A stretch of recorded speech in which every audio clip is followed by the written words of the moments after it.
Many years ago, when I was trying to find a good lunchbox for my kids, my goals were a lunchbox that would last a long time and that my young kids could easily open and close. These have been so great. These are the YumBox Panino boxes.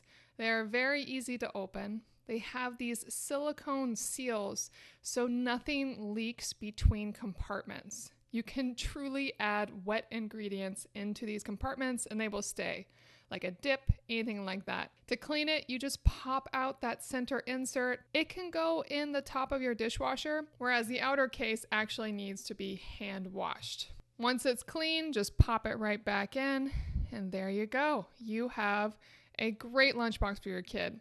Handles are very easy.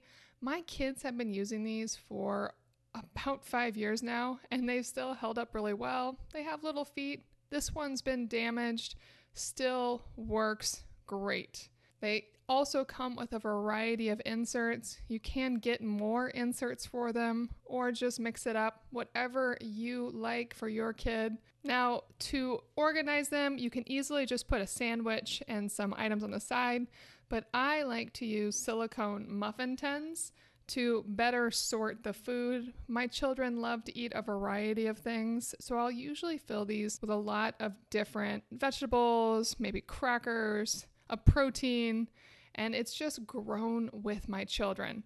I got these when they were in preschool, and now one of them is just finishing up elementary school, and they still use the exact same boxes. These have been dropped. And here is how I use them. This is what I do every day. Kids love them. I love them. Works so well for all of us.